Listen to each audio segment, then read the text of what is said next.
लोकसभा, जहां पर राजनाथ सिंह संविधान के विषय पर चर्चा की शुरुआत कर मार्ग प्रशस्त करता है अध्यक्ष महोदय, साथ ही लोगों के लिए मॉरल ट्रेजेक्ट्री यानी नैतिक मार्ग भी बनाता है। इसी प्रकार हमारा संविधान जहां एक और कोऑपरेटिव फेडरलिज्म सुनिश्चित करता है, वहीं राष्ट्र की एकता को सुनिश्चित करने पर भी बल देता है। हमारा संविधान लेजिस्लेचर, एग्जीक्यूटिव और जुडिशरी को नागरिकों के हितों के लिए मिलजुल कर काम करने की शक्ति भी प्रदान करता है। साथ ही चेक्स एंड बैलेंसेस का भी सिस्टम यह संविधान प्रदान करता है, जिसे सभी संस्थाएं अपने संवैधानिक दायरे में रहकर वह काम कर सकें। अध्यक्ष महोदय, भारत का संविधान सिर्फ एक शासन प्रणाली स्थापित करने का ही कार्य नहीं करता है, बल्कि भारत के गौरव को पुनर्स्थापित करने का यह एक रोड मैप है अध्यक्ष महोदय, और साथ ही यह भारत को विश्व पटल पर सही स्थान दिलाने का रोड मैप है।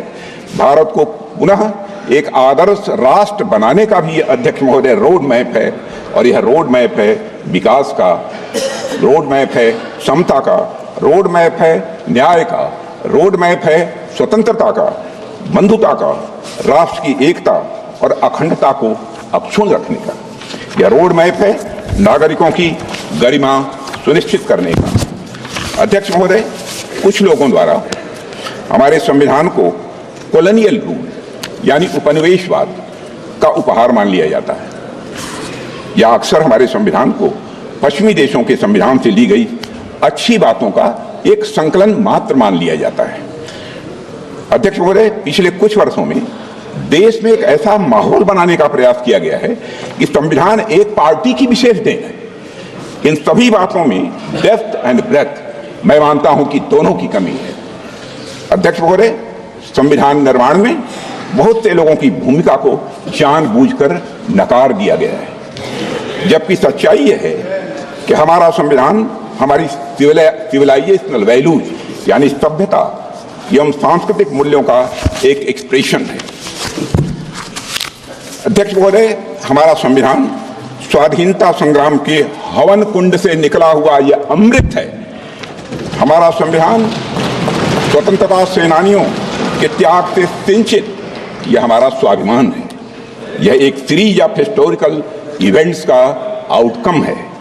स्वतंत्र भारत का संविधान कैसा होगा, इस बात पर स्वतंत्रता संग्राम के दौरान कई संस्थाओं और विभूतियों ने अपने विचार प्रस्तुत किए थे, जिनमें से बहुत से लोग संविधान सभा के सदस्य नहीं थे, लेकिन उनके विचारों ने भारत के संविधान के निर्माण में बहुत ही महत्वपूर्ण भूमिका निभाई है और बहुत बड़ा उनका योगदान है।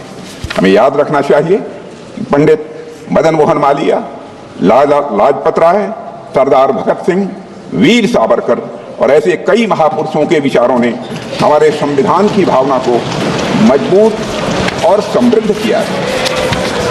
अध्यक्ष महोदय,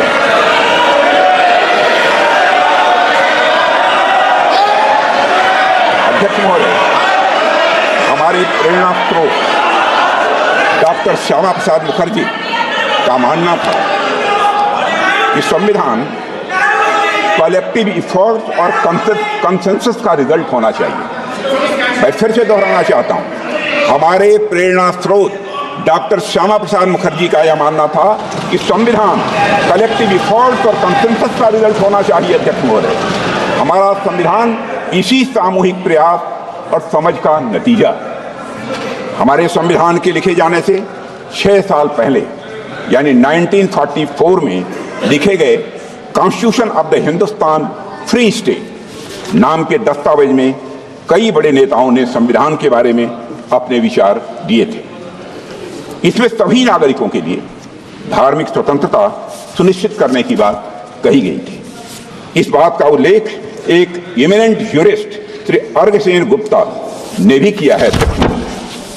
अध्यक्ष महोदय, उस दस्तावेज में प्रत्येक नागरिक को अपनी संस्कृति और भाषा की रक्षा करने का भी अधिकार दिया गया था। सरकार को रिलीजन के आधार पर भेदभाव करने से स्पष्ट रूप से प्रतिबंधित किया गया था। सार्वजनिक अनुदान प्राप्त करने वाले स्कूलों को रिलीजियस एजुकेशन देने की मनाही थी और यह भी स्पष्ट किया गया था कि स्टेट का कोई रिलीजन नहीं होगा, यानी वह सेकुलर होगा। और यह बात वे लोग कह रहे थे जिन्हें हमारे सामने बैठे कुछ लोग। और यार एक छोटे से ब्रेक के लिए बहुत जल्द लौटते हैं।